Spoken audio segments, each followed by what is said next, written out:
निकटने मो नियाली महाविद्यालय कटक जाइए नुआ और ओडिया साहित्य प्रतियोगिता कार्यक्रम वक्तव्य रखा आम युव समाज विशेषकर कॉलेज कैंपस में पढ़ुवा पिला माने माटी मातृभाषा ठार दूरे जाऊँ तो माँ को भल पाँच सत्य कि से सूत्र माटी मातृभाषा बुनियादी और भाषा को भल पाइबा भूली गले जगतीकरण प्रभाव में से आलू भर्ता छाड़ी अंकल चिप्स खाऊँ मंडा पिटा छाड़ी मम खाऊँ मोमोज खाऊँ से सब ठीक अच्छे से भी समय आवश्यकता परिवर्तन किंतु जो मातृभाषा प्रीति थिला से गोटे संकरी भाषार व्यवहार कर अधा इंग्राजी अधा हिंदी विकृत भाषा टेक्नोक्रेटिक लैंग्वेज किंतु ये सब सत्वे आम भीतर जो मानविकतार हत्या घटुची से संपर्क हमको सचेतन होगा पड़ो मोर समग्र वक्तव्य थिला प्रथम विश्व ओडिया सम्मेलन परिप्रेक्षी में आपण ये वक्तव्य को शुणु एवं कॉलेज कैंपस ओडिया पिला को शुणु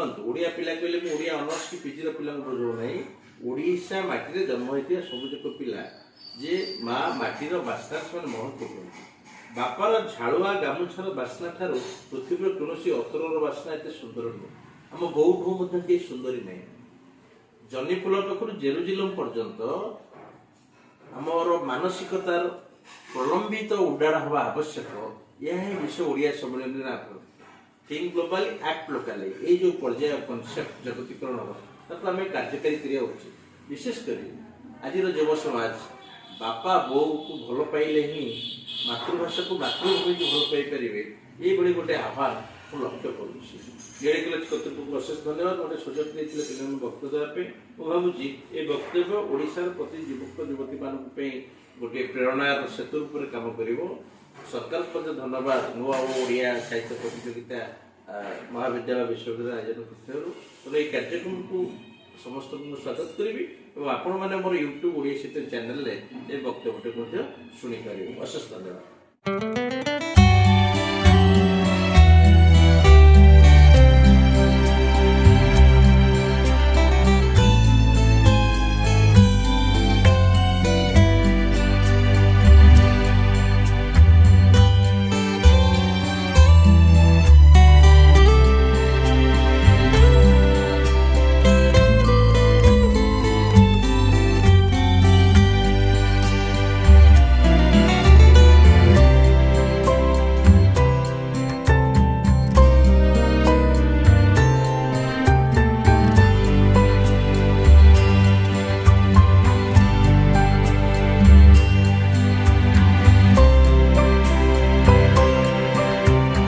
प्रसंग हूँ ओडिया भाषार विकास परंपरा भाषा को नहीं आम जीवन धारार विकास परंपरा एवं सबू को लेकिन ओडिया साहित्य सृष्टि परंपरा ये विषय कौन से बौद्धिक चर्चा करवा ना आम अंग्रेज लिखुवा किसी कथा आलोचना करवा जहाँ भावुची समस्त को भल लगे बंधुगण ओडिशा जाको कलिंग उत्कल को ना आम सब जान आर बुनियादी हूँ गोटे कृषि बुनियादी गोटे माटी बुनियादी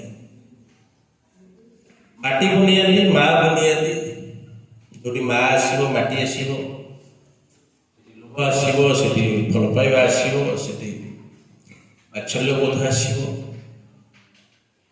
जननी और जन्मभूमि सहित जोड़ी हमार आम प्रयास हूँ केवल बात्सल्य भल पाइबा आपको आम जाति प्रेम देश प्रेम राष्ट्र प्रेम जो जो ना भी डाकिले भी प्रकृत मूल भावटी हूँ बात्सल्य माँ पुओ को जो भाव भल पाए जहाँ अविकल्प पृथ्वी ये भावटी हूँ बात्सल्य ये बात्सल्य बोधरे आम समस्ते ओडिया माने बंधा निज माटी सहित माँ सहित ख्रीष्टपूर्व 1500 वर्ष तले संस्कृत भाषा जो विकास पर्व आरंभ हो वैदिक संस्कृत लौकिक संस्कृत पाली प्राकृत अपभ्रंश दे ओडिया भाषा आगे आसुची नवम दशम शताब्दी बेलू को पथर मंदिर कांथरे को पहाड़ पाददेश ଅଭିଲେଖ ଶିଳାଲେଖ ହେଇ କୋଟି ତାମ୍ରପଟା ସମ୍ବନ୍ଧ ହେଇ ଅପଭ୍ରଂଶ ଓଡ଼ିଆ ଭାଷା ତମେ ଦେଖିବାକୁ ପାଉଛ। ଏ ଜାତିକି ବୈଶତ୍ରୁ ଆକ୍ରମଣ ସବୁବେଳେ ହେଇଛି। ଅଶୋକ ଆସିଛନ୍ତି, ଆମକୁ ବିଜୟ କରିଛନ୍ତି, ଆମ ଉପରେ ବିଜୟ ପ୍ରାପ୍ତ ହୋଇଛନ୍ତି। କଳିଙ୍ଗ ଯୁଦ୍ଧ ତାର ଇତିହାସ ଅଛି। ଏବେ ବି ଆମେ ଦୟା ନଦୀରେ ଦେଖିଲେ ଅଶୋକଙ୍କୁ ମନେ ପକାଉ। ପୁଣି ମହାମେଘମାନ ସମ୍ରାଟ ଖାରବେଳ ଓଡ଼ିଆ ଜାତିର ଅସ୍ମିତାକୁ ଫେରାଇ ଆଣିଛନ୍ତି। ଏ ଜାତିର ଜୀବନ ଗୋଟେ ସଂଘର୍ଷ ଭିତରେ ଗତି କରିଛି। ଜାତିର ଜୀବନ ଯେମିତି ଗତି କରିଛି, ଭାଷା ମଧ୍ୟ ସେମିତି ଗତି କରିଛି। ଦଶମ ଶତାବ୍ଦୀ ପରବର୍ତ୍ତୀ ସମୟରେ ଓଡ଼ିଆ ଭାଷା ଅପଭ୍ରଂଶ ଭାଷାର ଉନ୍ନତି ଭିତରୁ ନିଜର ଆତ୍ମପରିଚୟ ପାଇବାର ପ୍ରୟାସ କରିଛି। କୋଉ ପାହାଡ଼ର ଗୁମ୍ଫାରେ, କୋଉ ନଈ ପଠାରେ, କୋଉ ସମୁଦ୍ର ତଟରେ, କୋଉ ଅଗନା ଅଗନି ବନସ୍ତରେ ଋଷି ପ୍ରତିମ ସନ୍ନ୍ୟାସୀଟି ବସି ସଂସ୍କୃତ, ବଙ୍ଗଳା, ଅସମିଆ, ଓଡ଼ିଆ ଏସବୁ ଭାଷାକୁ ମିଶାମିଶି କରି ଗୋଟିଏ ଭାଷା ପ୍ରୟୋଗ କରିଛି, ଯାହାକୁ ଆମେ ଓଡ୍ରି ଅପଭ୍ରଂଶ ବା ଓଡ଼ିଆ ଅପଭ୍ରଂଶ ଭାଷା ବୋଲି କରିଛି। ଏ ଅଲଗା କଥା। ଯଦି କପିଳେନ୍ଦ୍ର ଦେବ ପରି ଗୋଟେ ରାଜା ଓଡ଼ିଶାକୁ ମିଳିନଥାନ୍ତା, ତାହେଲେ ଓଡ଼ିଶାର ଇତିହାସରେ ସୁବର୍ଣ୍ଣ ଯୁଗ ଆସିନଥାନ୍ତା। କପିଳେନ୍ଦ୍ର ଦେବ ପାଠ ପଢିବା ଆଗରୁ ମା ଅନେକ ଥର କହିଛି, ତା କୋଳରେ ଶୋଇ, ତା ଜଙ୍ଘରେ ଶୋଇ ଦେଇ ଯେତେବେଳେ କ୍ଷୀର ଟିକେ ପାଟିରେ ପୁରଉଥିଲା, ଆମେ ବୁଡୁ ବୁଡୁ କରିକି କାଢି ଦେଉଥିଲୁ। ଏଇ କାଶିଆ କପିଳା ଗପ କହି କହି ଆମକୁ ସେ କ୍ଷୀର ପିଉଥିଲା। ଯେତେବେଳେ ପେଟ କାମୁଡୁଥିଲା, ଆଉ କିଛି ନଥିଲା ସେତେବେଳେ ପୃଥିବୀରେ, ଗୋଟେ ଗ୍ରାଇକ୍ ୱାଟର ଥିଲା, ସେଇଆକୁ ମା ଖୋଲି ଦେଉଥିଲା, ଆମେ ପୂର୍ବରୁ ଚାମଚକୁ ପାଟିରେ ଗଳାଉଥିଲା। ତୁମର ପିଲାମାନେ ସବୁ ତମେ ଏ ଦୃଶ୍ୟ ଦେଖିନଥିବ ସବୁ। ଆମେ ଯୋଉ ଜନ୍ମର ଯୋଉ ଯୁଗର ଯୋଉ କାଳର ଲୋକ। ଏବଂ ମା ଗୋଟେ ଗପ କହିଥିଲା, ଗୋଟେ ଟୋକା ଥିଲା କପିଳା, ସିଏ ଏମିତି ବୁଲୁଥିଲା, ତା ମୁଣ୍ଡରେ ହାତୀ ସୁନା କଳସ ଢାଳି ଦେଲା ପରେ ସେ ରାଜା ହେଇଗଲା। ଆପଣମାନେ ମଧ୍ୟ ଏଇ ଗପ ସବୁ ଶୁଣିଥିବେ। ଏ ଗପ ଶୁଣିଲା ବେଳେ ମୋର ଗୋଟେ ସାର୍ ମୋ ଭିତରେ ଗୋଟେ ଏମିତି ଗୋଟେ ଶକ୍ତି ଆସିଲା, ମୁଁ ଆଉ ଖରାବେଳେ ଶୋଇଲିନି। ଆମ ଗାଁ ଆମ୍ବ ତୋଟାକୁ ପଳେଇଯାଏ ଏବଂ ଗାଁ ବନ୍ଧର ରାସ୍ତାରେ ବୁଲେ, ହାତୀ ଆସନ୍ତା ଗୋଟେ ସୁନା କଳସ ଢାଳି ଦିଅନ୍ତା, ମୁଁ ରାଜା ହେଇଯାନ୍ତି ଏକାଥରେ। ମାର ଗୋଟିଏ କଥା, କେତେ ପ୍ରେରକ ଶକ୍ତି ଥାଇପାରେ। ତ ୟୁଟ୍ୟୁବ ଆମର ମା ହେଇଯାଇଛି, ମମି ହେଇଯାଇଛି, ତେଣୁ ପ୍ରେରକ ଶକ୍ତି ଆମେ ସେଠୁ ପାଉଛୁ। ସେଇ କପିଳା ଯିଏ ଖପରା ଚଟା, ବିମଳା ମନ୍ଦିର ପାଖରେ ଖପରା ଚାଟୁଥିଲା ବୋଲି ଲେଖା ହେଇଛି, ଅବଡ଼ା ଚାଟୁଥିଲା ତ କାଣିକି ରାଜା କରାହେଇଥିଲା। ସେଇ କପିଳା ଯେତେବେଳେ କପିଳେନ୍ଦ୍ର ଦେବ ହଉଛି ଏବଂ ଓଡ଼ିଆ ଜାତିର, ଓଡ଼ିଆ ଭାଷାର, ଓଡ଼ିଆ ସାହିତ୍ୟର ଭବିଷ୍ୟତକୁ ସେ ବଦଳେଇ ଦେଉଛି। ଗୋଟେ ସୁବର୍ଣ୍ଣ ଯୁଗ ସୃଷ୍ଟି ହେଉଛି ଓଡ଼ିଆ ସାହିତ୍ୟରେ। ଝଙ୍କଡ଼ କନକପୁରର ସିଦ୍ଧେଶ୍ୱର ପରିଡ଼ା ନାମକ ଜଣେ ଖଣ୍ଡାୟତ ଚଷା ବିରାଟ ପୁସ୍ତକ ପରିକଳ୍ପନା କରୁଛି, ଓଡ଼ିଆ ଭାଷାରେ ମହାଭାରତ ଲେଖୁଛି। ବନ୍ଧୁଗଣ, ପଞ୍ଚଦଶ ଶତାବ୍ଦୀରେ ଯଦି ଓଡ଼ିଆ ଭାଷାରେ ମହାଭାରତ ଲେଖା ନ ହେଇଥାନ୍ତା, ଓଡ଼ିଆ ଜାତି ଆହୁରି ପଛକୁ ଫେରି ଯାଇଥାନ୍ତା। ସେ ସମୟ ଥିଲା କପିଳେନ୍ଦ୍ର ଦେବ ଏବଂ ସିଦ୍ଧେଶ୍ୱର ପରିଡ଼ାଙ୍କର ଯୁଗଳବନ୍ଦୀ।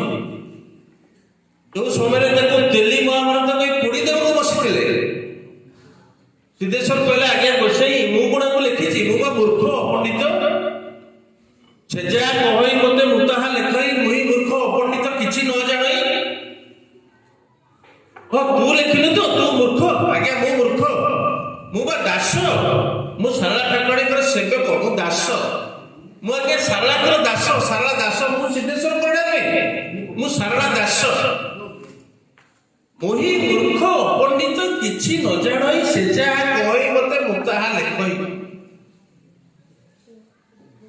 ଓଡ଼ିଆ ଭାଷା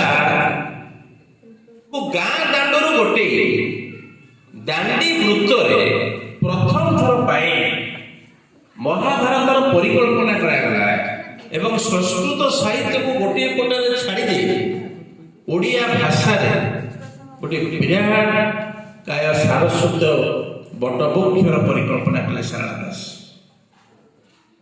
ଆପଣ ଯଦି ଲକ୍ଷ୍ୟ କରିବେ ଓଡ଼ିଆ ଜାତିର ଜୀବନ ପ୍ରବାହ ରାଜନୈତିକ ସ୍ତରରେ କପିଳେନ୍ଦ୍ର ଦେବ ଯେପରି ଗଙ୍ଗାରୁ ଗୋଦାବରୀ ପର୍ଯ୍ୟନ୍ତ ଜୟ କରି ଏ ଜାତିର ବିଜୟ ମୁକୁଟ ପିନ୍ଧେଇଥିଲେ, ଗୋଟେ ଓଡ଼ିଆ ଅସ୍ମିତାକୁ ପ୍ରତିଷ୍ଠା କରିଥିଲେ କପିଳେନ୍ଦ୍ର ଦେବ। ସେହିପରି ତାଙ୍କ ସମକାଳୀନ କବି ସିଦ୍ଧେଶ୍ୱର ପରିଡ଼ା ଓଡ଼ିଆ ଭାଷାରେ ମହାଭାରତ ପରିକଳ୍ପନା କରି ଏ ଜାତିର ଜୀବନର ଭାଗ୍ୟରେଖା ସବୁଦିନ ପାଇଁ ଲେଖିଦେଇ ଯାଇଥିଲେ। ଆପଣ ଜାଣିଲେ ଆଶ୍ଚର୍ଯ୍ୟ ହେବେ, ଯୋଉ ବାତ୍ସଲ୍ୟବୋଧ କଥାଟି ମୁଁ କହୁଥିଲି ଆପଣ ମାନଙ୍କୁ, କପିଳେଶ୍ୱରପୁର ଶାସନର ଗୋଟିଏ ବୁଢ଼ୀ ପ୍ରତିଦିନ ତା ଦିଅର ସହିତ ଧାନ ବିଲ ପାଟ ପାଣିପଟ ଡେଇଁ ଡେଇଁ ବଟ ଗଣେଶଙ୍କ ପାଖକୁ ଭାଗବତ ଆବୃତ୍ତି ଶୁଣିବାକୁ ଆସିଥିଲା ଏବଂ ଦିନେ ପଇସା ଦେଇପାରିଲେନି ବୋଲି, କଉଡ଼ି ଦେଇପାରିଲେନି ବୋଲି ପୁରୁଣା ପଟା ତାକୁ ଧକ୍କା ମାରି ବାହାର କରିଦେଲେ। ସେଇଦିନ ଯାଇ ସେ ଘରେ କହିଲା ତାର ପୁଅକୁ, ତୁ କି କବିତା ଲେଖୁଛୁ, ଯଦି ତୁ ଓଡ଼ିଆରେ ଭାଗବତ ନ ଲେଖିଛୁ ତାହେଲେ ତୁ ମୋ ପୁଅ ନୁହଁ, ତତେ ଓଡ଼ିଆରେ ଭାଗବତ ଲେଖିବାକୁ ହିଁ ପଡିବ। ଯୋଉ ତୁମେ ଅତି ବଡ ଜଗନ୍ନାଥ ଦାସକୁ ଆଜି ପାଉଛ, ଓଡ଼ିଆ ଭାଗବତ ପାଉଛ, ସେ କେବଳ ଗୋଟେ ମାର ବାତ୍ସଲ୍ୟ ମମତା ପାଇଁ ହିଁ ସୃଷ୍ଟି ହେଇଛି। ଗୋଟେ ମାର ଭଲ ପାଇବା ଯୋଗୁଁ ଓଡ଼ିଆ ଜାତି ଗୋଟେ ଭାଗବତକୁ ପାଇଛି। ଲମଇ ନୃସିଂହ ଚରଣ ଅନାଦି ପରମ କାରଣ କହିଲେ ଆମ ଯୋଉ ଅମୃତ ଅନୁଭବ ଆମ ଭିତରେ ସୃଷ୍ଟି ହଉଛି, ଏ କେବଳ ସୃଷ୍ଟି ହେଇଛି କପିଳେଶ୍ୱରପୁର ଶାସନର ଗୋଟିଏ ବ୍ରାହ୍ମଣୀ ମାର କରୁଣା। ଓଡ଼ିଆ ଭାଷା କେମିତି ବିକଶିତ ହେଇପାରେ, ଦାଣ୍ଡରୁ ଗୋଟେ ଦାଣ୍ଡି ବୃତ୍ତରେ କବି ସାରଳା ଦାସ ଲେଖିଲେ ମହାଭାରତ, ନବାଖରୀ ବୃତ୍ତରେ କବି ଜଗନ୍ନାଥ ଦାସ ଲେଖୁଛନ୍ତି ଓଡ଼ିଆ ଭାଗବତ। ଗୋଟେ କବି ଶୂନ୍ୟ ସଂହିତାର ପରିକଳ୍ପନା କରିପାରେ। ଆଜି ଯାହାକୁ ଆଷ୍ଟ୍ରୋଫିଜିକ୍ସ କରି ଆମେ ରିସର୍ଚ୍ଚ କରୁଛୁ ନାସାରେ, ଇସ୍ରୋରେ, ଆମର ଗୋଟେ ପଞ୍ଚସଖା କବି ଅଚ୍ୟୁତାନନ୍ଦ ଦାସ, ସେ ଗୋଟେ ପୋଥି ଲେଖୁଛନ୍ତି ଯାହାର ନାଁ ହଉଛି ଶୂନ୍ୟ ସଂହିତା। ଆପଣ ଅଚ୍ୟୁତାନନ୍ଦ ଦାସଙ୍କ ଶୂନ୍ୟ ସଂହିତା ପାଖରୁ କବି ବଂଶୀଧର ଷଡ଼ଙ୍ଗୀଙ୍କ ଶୂନ୍ୟ ସଂହିତା ପର୍ଯ୍ୟନ୍ତ ଲମ୍ବି ଆସନ୍ତି। ଏ ଜାତିରେ ସାମନ୍ତ ଚନ୍ଦ୍ରଶେଖର ଜନ୍ମ ହେଇନଥିଲେ, ଏ ଜାତିରେ ସିଦ୍ଧାନ୍ତ ଦର୍ପଣ ଲେଖା ହେଇନଥିଲା, 1+1 କହି 2 ପଢିବାକୁ ବିଦ୍ୟାଳୟ ନଥିଲା, ଫକୀରମୋହନ ସେନାପତି ଆସିନଥିଲେ କି 1835 ମସିହାରେ ବ୍ରିଟିଶ ସରକାରଙ୍କର ଶିକ୍ଷାନୀତି ପ୍ରଣୟନ ହେଇନଥିଲା। ଏ ଜାତିରେ ଯୋଉଠି କଉଡ଼ି ଆଉ ଗୋଟାଳିର ବ୍ୟବହାର ଥିଲା, ଯୋଉଠି ଅବଦାନ ଜ୍ୟୋତିଷ ମାନଙ୍କର ପ୍ରଚଳନ ଥିଲା, ସେଇଭଳି ଗୋଟେ ସମୟରେ ଜଣେ ସନ୍ଥ କବି ଲେଖିପାରେ ଶୂନ୍ୟ ସାଧନା। ପାଇ ମନ ହଉ ବସି ଅବନା ବନା ବୋଲି ଲେଖିପାରେ। ବଉଳା ବୋଲିଣ ଗାଇ ସେ ସର୍ବଦା ଯୁବା, ଷଡ଼ମୁଖ 3 ଲୋଚନ ଏକ ପଦରେ ଉଭା, ଏ କଥା ଲେଖିପାରେ କବି। ଓଲଟ ବୃକ୍ଷେ ଖେଳୁଛି ଲୋଟଣୀ ପାରା, ଅଠା କାଠି ପଞ୍ଜୁରୀରେ ନଦୀ ଧରା, ଏ କଥା ଲେଖିପାରେ ଓଡ଼ିଆ କବି। କି କୋଉ ଭାଷା? ଆଜି ଆମେ କହୁଛେ ଆଧୁନିକ କବିତାରେ ଅନେକ ପ୍ରତୀକ, ଉପମା, ବ୍ୟଞ୍ଜନା, ଇମେଜିଂ, ସିମ୍ବଲିଜିମ୍, ଆର୍କିଟାଇପର ବହୁତ ବ୍ୟବହାର ହଉଛି। କିନ୍ତୁ ଆପଣ ଲକ୍ଷ୍ୟ କରନ୍ତୁ, ବୃକ୍ଷ ଓଲଟି ପଡିଛି, ତା ଦେହରେ ଲୋଟଣୀ ପଡା ଖେଳୁଛି। ଏ ପ୍ରସଙ୍ଗ ଓଡ଼ିଆ ଜାତିକୁ କୋଉ ଉଚ୍ଚତର ଅନୁଭବକୁ ନେଇଯାଉଥିଲା। ଓଡ଼ିଆ ଜାତି କୋଉ ସ୍ତରରେ ଚିନ୍ତା କରୁଥିଲା। ଯୋଉ ପିଲାମାନେ ଆଜି ନବ ପ୍ରଜନ୍ମର ପିଲା, ନୂଆ ଓ ଓଡ଼ିଶାର ପିଲା, ସେମାନେ ତାଙ୍କର ବୁନିୟାଦୀକି ଚିହ୍ନନ୍ତୁ, ସେମାନେ ତାଙ୍କର ବାପା ମାଙ୍କୁ ଚିହ୍ନନ୍ତୁ। ଆମେ ତ ଆକବରଙ୍କ ବଂଶାବଳୀ ଚଟ ସମସ୍ତେ କହିଦବା, କିନ୍ତୁ ପିଣ୍ଡ ପକେଇଲା ବେଳେ ବ୍ରାହ୍ମଣ ଆମ ଘରେ ବାପାକୁ ଯେତେବେଳେ ପଚାରେ ବାପାଙ୍କ ନାଁ, ତାଙ୍କ ବାପାଙ୍କ ନାଁ, ତାଙ୍କ ବାପାଙ୍କ ନାଁ, ସେ ବାପାଙ୍କ ପରେ ବୋଧେ ତାର ପୁଅ କି ଝିଅ ଆଉ ଅଣ ବାପାଙ୍କ ଜେଜେ ବାପାଙ୍କ ନାଁ ଆଉ କହିବା ବୋଧେ କଷ୍ଟ ହିଁ ପଡିବ। ଆମ ବଂଶର ଇତିହାସ ଲେଖିବ କିଏ? ଆମେ ଯୋଉ ପିଲା ଜନ୍ମ ହେଇଥିଲେ, ଆମ ବାପା ଅଜା 14 ପୁରୁଷର ଇତିହାସ ଆମକୁ ଯଦି ଲେଖିବାକୁ କୁହାଯାଏ, ଓଡ଼ିଆ ଜାତିର ଭବିଷ୍ୟତ ଲେଖିବାକୁ କୁହାଯାଏ, ଆମେ ସମର୍ଥ ହେଇପାରିବା ନାହିଁ। ଆଜି କଳିଙ୍ଗ ଯୁଦ୍ଧରେ ओडिशार राजा किए थिला बोली प्रश्न उठुची आमे तार इतिहास लिखि पारुना कलिंग युद्ध रे केते पाइक मरिथिले तार इतिहास हम पाखरे नाही ओडिया जातिर इतिहास भंगा मंदिर रो कांथरे अछि तोरण रे अछि बुढ़ी मार लोक कहानी भितर ओडिया जातिर इतिहास अछि अनेक ओडिया जातिर इतिहास आखिर लुह होई बहि जाइछि तेणु बंधुगण गोटे जातिर इतिहास को बुझिया को हेले आमको आमर अतीत परंपरा और बुनियाद की बुझिया को पड़े से आपण मान आगे कहले 5 जन कवि थे ओडिया साहित्य रे बलराम जगन्नाथ अच्युत अनंत जशवंत जो 5 जन कवि से समय कवि कम वैज्ञानिक बेसी थे कवि कम दूरदृष्टा बेसी थे जो माने जीवन गुरुत्वपूर्ण तत्व को भविष्य समय निजर उत्तरित मानस बल देखि पारिथिले एवं जगतर उद्धार पाई मनीष को सुंदर परामर्श दे दी जाइथिले ओडिया भाषा को जदि आपण देखिबे दांडर भाषा दांडी हैला ताको प्रक्रियाकरण करी जगन्नाथ दास नवाखरी प्रकृतर भागवत लिखिले एवं पंचसकार साधक माने जो माया जगतर कथा कहले अलौकिक जगतर कथा कहले आदि भौतिक जगतर कथा कहले जो मेटाफिजिकल वर्ल्ड रो कथा समाज कहले से भाषा केते रहस्यर भाषा से भाषा केते रोमांचन भाषा से भाषा होची संध्या भाषा जा बौद्धगान दोहर भाषा अर्थ गोटाए बुझिले ता भितर को आ गोटे अर्थ आसी आजिर मनुष्य को आमे सहज रे बुझी पारु ना तार आचरण गोटे प्रकार उच्चारण गोटे प्रकार बिलेई परी देखा जाउथिया मनुष्यटी बाघ परी आचरण करि पारे एवं बाघ परी देखा जाउथिया मोहतिमा लोकटी ता भितर गोटे कोमल बिलेई तो थई पारे ई होची आजिर दुनिया एवं ए जो कवितार भाषा पंचसखा जुगियो ए कवितार भाषा ए भाषा होची जीवनर भाषा मंत्रर भाषा अमृतर भाषा जो सूत्र जो मंत्र को बुझिले आम जीवन गोटे उच्चतर मार्ग रे उत्तीर्ण हम आमे महाकाशमुखी हवा पिला माने मंजीटा जतले गछ जतले मंजी पडुची माटी रे ता चेर जेति की तळु को जाउची तार शाखा प्रशाखा सेति को ऊपर को होउची मनुष्यर जन्म गोटे मंजी तुम बापा मां को जराउ तुम जन्म होइछ गोटे मंजी तुम माटी रे पडिले तुम आकाशमुखी हवा कथा सेई गछ सुंदर जे जते अधिक अधिक आकाश को लंबी जाए एवं सेई गछर पानी सेते अमृत अमृत फल से जेते जेते ऊर्ध्वम की से मनुष्य तो बड़ गछ पृथ्वी कोन अछि बापा मां कॉलेज पठाई जति पिला माने मोर शैक्षिक जीवन अनुभूति भितर मु सब बेले कहे कॉलेज होची गोटे धान केरी तमे होजो गोटे गोटे बिहन तुम बापा मां सब बुणी चंदी आनी नियाली कॉलेज रो बिल रे जो अध्यापिका माने बसे सब चाषी से कागज कलमर कोड़ी कोदଳ धरिकी तुमको चाष करूचंती बेउषण करूचंती एवं गोटिए धान गछ पोता ହେଇଛି बिलरे कुंचाई धान हबो कुंचाई धान हेले बहुत तक ढिंकी रे कुटी मुठाई चावल करिवो बहुत जाक मुठाई चावल करिवो त गुरुवार ओसारे खिरी खिरी कदली पत्र रे बाड़ी दो बापा को देखो तू नियाई कले जाइतला कि ऑफिसर हेकरी फेरिछि तुम पे जाई मंगला ओसा करिवो मानसिक करिवो माधव पाखे भोग लगेब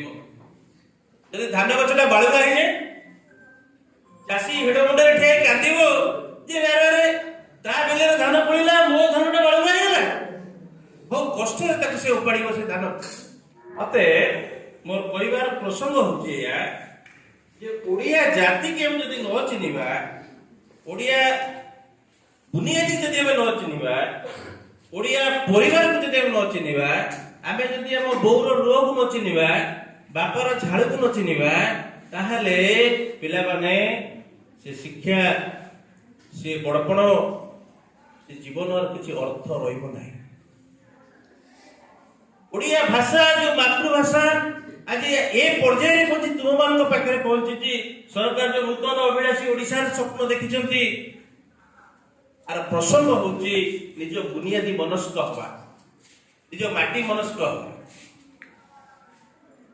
गोटे चाषी गोटे आलू चाषी रो पुओ सहर रे अंकल चिप्स खाउची ता बापा आलू बिकी पारु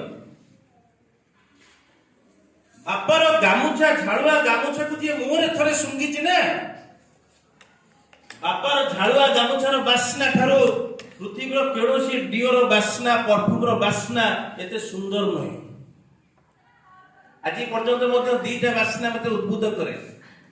ଯୌତୁକରେ ଯେତେ ସେଣ୍ଟ ପରଫ୍ୟୁମ ମୋ ସ୍ତ୍ରୀ ଆଣିଥିଲା ସେଗୁଡା ମୁଁ ଦେଖିଲି ତାଠୁ ଏତେ ବାସ୍ନାମୟ ନୁହେଁ। ଗୋଟେ ହଉଛି ସ୍କୁଲରେ ପଢିଲା ବେଳେ ଗଣିତ ସାରଙ୍କ ପଞ୍ଜାବୀ ଯୋଉ ବାସ୍ନା ବାସୁଥିଲା, ସାର୍ ମରିଗଲେଣି, ତାଙ୍କ ଘର ଦେଇଗଲେ, ଏବେ ବି ସେଇ ବାସ୍ନା ମୋ ନାକରେ ବାଜେ। ଆଉ ଗୋଟେ ହଉଛି ମୋ ବାପା ଧାନ ବିଲରୁ ଫେରିଲା ବେଳେ ଝାଳ ପୋଛିକି ଯେତେବେଳେ ଗାମୁଛାଟି ଫେରି ଦଉଥିଲେ, ମୁଁ ତାଙ୍କ ପାଇଁ ମୋ ଝାଳ ଯେମିତି ମୋ ମୁହଁରେ ପୋଛି ଦଉଥିଲି, ସେ ବାପାଙ୍କ ଝାଳୁଆ ଗାମୁଛାର ବାସ୍ନା ଏବେ ବି ମୋତେ ମନେ ପକାଇ।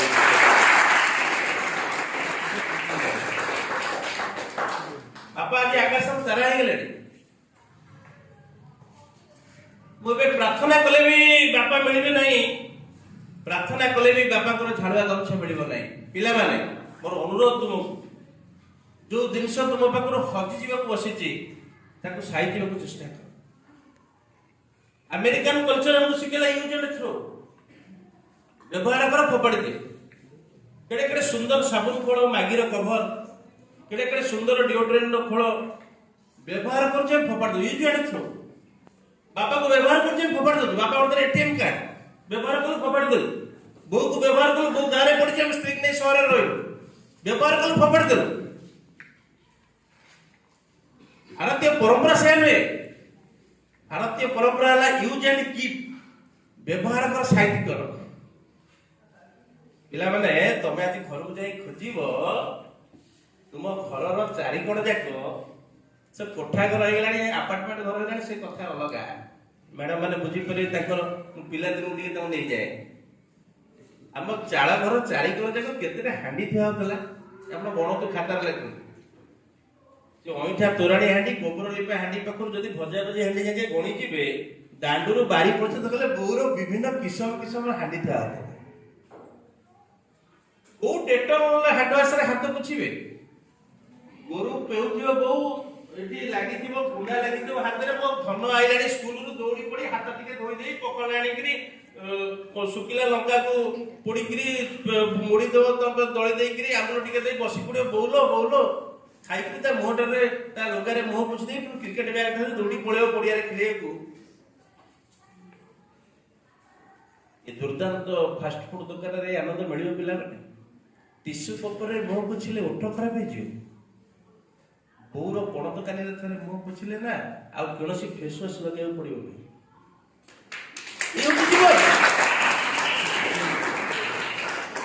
କେତେ ଦିନ ବୋଉ ବଞ୍ଚିବ ଆମ ସହିତ ପିଲାଏ? କେତେ ଦିନ ଆମେ ବୋଉ ସହିତ ରହିବା ଝିଅ ମାନେ? କେତେ ଦିନ ବାପା ଥିବେ ଆମ ପାଇଁ? ଦିନକୁ ଦିନ ତମେ ଯେତେ ତରୁଣ ହଉଛ, ବାପା ବୋଉ ସେତେ ବୁଢା ବୁଢୀ ହେଇଯାଉନାହାନ୍ତି? ତୁମେ ସବୁ ରୋଜଗାର କରି ଚାକିରି କରି ବୋଉ ପାଇଁ ନୂଆ ଲୁଗା କିଣି ଆଣିଲା ବେଳକୁ ବୋଉ କଣ ଥିବ ଏ ମାଟିରେ? ଯୋଉ ପିଇସି କାଖେଇକିରି ତମକୁ ବଡ କରିଥିଲା, ଯୋଉ ମାଉସୀ ତମର ସିଙ୍ଗାଣି ପୋଛି ଦେଇଥିଲା, ଯୋଉ ମାମୁଁ ଘରକୁ ଗଲେ ମାଇଁ ମାମୁଁ ଅଜା ଆଈ କେତେ ଖୁସିରେ ତମକୁ ଧନ ବିଲି ଟାଣି ଆଣୁଥିଲେ, ମୋ ଭଣଜା ହେଇଛି ବା, ମୋ ନିରୁର ପୁଅ ହେଇଛି, ଇଏ ନିରୁର ମଝିଆ ପୁଅ, ନିଆଳି କଲେଜରେ ପଢୁଛି, ବଡ ଚାକିରି କରିବ, ଇଏ ନିରୁର ପୁଅ, ଇଏ ରେଭେନ୍ସା କଲେଜରେ ପଢୁଛି। ଏବେ ବି କଣ ତମ ଛାତି ଭିତରେ ସେ କଥାଟି ଆନ୍ଦୋଳିତ ହয়নি ପିଲାମାନେ? ଓଡିଆ ଜାତିର ଭାଷା ଆରମ୍ଭ କରିଥିଲି ମୋର ବକ୍ତବ୍ୟରୁ, ବାତ୍ସଲ୍ୟର ଭାଷା, ଭଲ ପାଇବାର ଭାଷା। ନା ସନାତନ, ଗାଁ ସାରା ଲୋକ ତାକୁ ସନିଆ ଡାକିବେ, ଆଉ ନହେଲେ ସନା ବୋଲି ଡାକିବେ। ଯଦି ତାର ଆର୍ଥିକ ସ୍ୱଚ୍ଛଳତା ଥିବ, ଭାରତରେ ଆର୍ଥ ସାମାଜିକ ପରିସ୍ଥିତିରେ ବି ଭାଷା ବଦଳିଯାଏ। ସନାତନ ବାବୁ ସହରରେ ଯଦି ଗାଁକୁ ଗଲା, ଆର୍ଥିକ ସ୍ୱଚ୍ଛଳ ମଣିଷ ସନାତନ ବାବୁ, ଗାଁରେ ତାକୁ ସନାମ ସନିଆ ଆସିଛି। ଯଦି ସେ ଆର୍ଥିକ ଦରିଦ୍ର ଲୋକଟି, ତାକୁ ଏଡେ ସନାରେ ସନା, ଏ ସନା ସନା, ତା ପୂର୍ବରୁ ଓଡିଆ ମାନେ ଭଲ ବିଶେଷଣ ଲଗେଇକି ଡାକନ୍ତି, ତାକୁ ମଧ୍ୟ ପ୍ରୟୋଗ କରି ଡାକିବେ। ଓଡିଆ ଜାତିର ଭାଷା ତାର ଜୀବନ ଧାରାର ସୃଷ୍ଟି ହେଇଛି। ଗାଈ ଖାଇ ଯାଉଥିଲା, ବାଦାମ କିଆରେ ଗାଈ ଖାଇ ଯାଉଥିଲା, ବାପା ଏଠୁ ରଡି ଛାଡୁଥିଲେ, ରେ କିଏ ଅଛି ରେ, ବଡା ବଡା ବଡା, କେତେ ଜୋର ବାପା ଡାକୁଥିଲେ। ଆଜି ଏତିକି ଜୋର ଡାକିଲେ ସବୁ ତଣ୍ଟି ପଡିଯିବ, ପାଟି ଖୋଲୁନି ଆଉ। ପାଟିରେ ଚାରିଟା ଆଙ୍ଗୁଠି ପୋଉଛି କି ନାହିଁ, ସବୁ ଖଇନି ଗୁଟକା ପାନ ଫାଷ୍ଟ ଫୁଡ ଖାଇକି ସମସ୍ତଙ୍କ ପାଟି ନଷ୍ଟ ହେଇଗଲାଣି। ମାଉଥ କ୍ୟାନ୍ସର ସଂଖ୍ୟା ଦିନକୁ ଦିନ ପୃଥିବୀରେ ବଢି ବଢି ଭାରତ ବର୍ଷରେ ବେଶୀ ବଢି ବଢି ଯାଏ। ବଢିଗଲା ସେ ଦିନ। ଖୁଦୁରୁକୁଣୀ ଓଷା କଇ ଫୁଲ ତୋଳିବା ରାତି ନିଦ୍ରା ହେଇ ଆମ ଖୁଦୁରୁକୁଣୀ ସବୁଠୁ ବଡ, ତମ ଖୁଦୁରୁକୁଣୀ ମୁଣ୍ଡରେ ପୁଣି ଆମ ଖୁଦୁରୁକୁଣୀ ସବୁଠୁ ଭଲ। କାହିଁ ସେ ଦିନ? ଗାଁର ରଜ ଦୋଳି ଆମ୍ବ ଗଛରେ ସବୁଠୁ ବଡ ହେଇ ବନ୍ଧା ହବ, ଆମ ନାନୀ ମାନେ ଭଉଣୀ ମାନେ ଝୁଲିବେ। କାହିଁ ସେ ଦିନ? ପ୍ରଥମାଷ୍ଟମୀ ଦିନ ମାମୁଁ ଆସିନାହାନ୍ତି ବୋଲି ଭଣଜା ଭାଣିଜୀ ମୁହଁ ଦୁଃଖୀ କରି ବସିଛନ୍ତି, ବୋଉ କାନ୍ଦୁଛି। କଥା ମନେ ଅଛି ତୁମର ପିଲାଏ? ଗୋଟିଏ ବୋଲି ଝିଅ, ତିନିଟା ମାମୁଁ ଭିନେ ହେଇଯିବେ। ଓଡିଆ ଜାତିର ଭାଷା ଦେଖ, ଏ ଭାଷା କୋଉ ବହିର ଭାଷା ନୁହେଁ। ଗୋଟିଏ ବୋଲି ଭଉଣୀ, କଣ ହେଇଥିବ ତା ନା? ବା ଦିଟା ଭାଇ ହେଇଥିବ, ଗୋଟିଏ ଭଉଣୀ ହେଇଥିବ, ତା ନା ନିଶ୍ଚିତ ହେଇଥିବ ସୁଭଦ୍ରା। ଭାଷା କେମିତି? ଶୁଭ ସୁଭଦ୍ରା, 80 ବସିବା ବେଳକୁ ସେଇ ସୁଭଦ୍ରା ଶୁଭ ଲକ୍ଷ୍ମୀ ହେଇଗଲା। ଯୋଡା ଯୋଡା ଶବ୍ଦର ନାଁ ନଥିଲା ସେତେବେଳେ। ସୁଭଦ୍ରା 80 ମସିହା ବେଳକୁ ଶୁଭ ଲକ୍ଷ୍ମୀ, 90 ମସିହା ବେଳକୁ ଜଗତୀକରଣ ଆଇଲା ବେଳକୁ ସେ 12 ବସିଗଲା ଶୁଭଶ୍ରୀ। 2010 ମସିହା ବେଳକୁ ହାଇଟେକ୍ କଲଚର ଆଇଲା। 100ଟା କେମିତି କୋଉ ଗୋଟେ .com କଣ ନାଁ ହେଇଗଲା ଯେ ଆମେ ଆଜିର ନାଁ ବି ରୋଲ କଲା ବେଳେ ଆମର ସ୍ପେଲିଂ ବୁଝିପାରୁନା ଏ ନାଁଟା କଣ। ଦିଟା ଭାଇରେ ଭଉଣୀ କେତେ ଗେଲା ହେଇଥିବ, ବାପା ମା କେତେ ଖୁସି ହଉଥିବେ, ଏବଂ ଭାଇ ଦିଟାର ନାଁ ଜଗା ବଳିଆ ହେଇଥିବ। କେତେ ଜଗନ୍ନାଥ ସଂସ୍କୃତି। ମୋ ଜଗା, ମୋ ବଳିଆ, ଭଉଣୀ ହଉଛି ସୁଭଦ୍ରା। ବାପା ମା ମରିଯିବେ ଏବଂ ଭାଇ ଭଉଣୀ କେତେ ଖୁସିରେ ବଢିଥିବେ। କଣ୍ଟେଇ କୋଳି ତୋଳିବାକୁ ଯାଇଥିବ, କଣ୍ଟେଇ କୋଳି ପିଲାଏ ଦେଖିଛ ନା ନାଇଁ ପିଲାଏ? କୋଉ ଅଙ୍ଗୁର କୋଳିର ମୂଲ୍ୟ କଣ୍ଟେଇ କୋଳି ଠାରୁ ବେଶୀ ହବ? କାହିଁକି ନା ଅଙ୍ଗୁର କୋଳିଟା ଆମ ପାଇଁ ଗୋଟେ ସଂସ୍କୃତିର କୋଳି ନୁହେଁ। କଣ୍ଟେଇ କୋଳି ସହିତ ଆମ ଜୀବନ ଯୋଡି ହେଇଛି ବୋଲି କଣ୍ଟେଇ କୋଳି ଭଲ ଲାଗେ। ଏବଂ କଣ୍ଟେଇ କୋଳି ଖାଇବାକୁ ଯାଇଥିବେ ବିଲକୁ, ବୋଉର କାନ ଫୁଲ ଲାଗିଥିବ ଭଉଣୀ, ଉଗିକିରି ପାଚିଲା କୋଳିଟା ତୋଳୁଥିବ। ମୋ ଭାଇ ଖାଇବ ପାଚିଲା କୋଳି ତୋଳୁଥିବ, ଉଗିକିରି ତା ଲୁଗା କାନି ଚିରି ଯାଉଥିବ କଣ୍ଟାରେ ଲାଗିକିରି, ଏବଂ କାନ ଫୁଲଟା ଗଳି ପଡୁଥିବ ସାପ ଗାତରେ ସଞ୍ଜୟ ହେଉଥିବ। ଭାଇ ଭଉଣୀ ବହୁତ ଖୋଜୁଥିବେ, କନ୍ଦା କଟା କରୁଥିବେ, କାନ ଫୁଲ ଆଉ ମିଳୁନଥିବ। ମିଳିବନି କାନ ଫୁଲ। ବହୁତ ବାଡେଇବେ ବୋଉ ବାପା ନାନୀ କି, ବହୁତ ମାଡ ଖାଇବ। ନାନୀ ବାରିଆଡେ ବସିକି ମୁହଁ ବୁଲେଇ ଦେଇ କାନ୍ଦ ବାରିଆଡେ। ଆମେ ସବୁ ମାଡ ଖାଇଲେ ଆଗେ ମ୍ୟାଡାମ ବାରିଆଡେ କରୁଥିଲୁ। ମାନେ ବାରିଆଡଟା କେମିତି ଗୋଟେ ବୋଉର କୋଳ ଭଳିଆ ଲାଗେ, ଦାଣ୍ଡ ଆଡଟା ବାପା ପରିକା ଲାଗେ। ଗୋଟେ ମାଟି କୂଅ ଥାଏ, ମଲ୍ଲି ଫୁଲ ଥାଏ, ବୋଉର ଗୋଟେ କଂସା ମଜା ଜାଗା ଥାଏ, ଗୋଟେ ଗେଣ୍ଡୁ ଗଛ ଥାଏ, ନାଉ ଟିକେ ମାଡି ଥାଏ। ବୋଉ ଭାରି ଲାଗେ ବାରିଆଡଟା।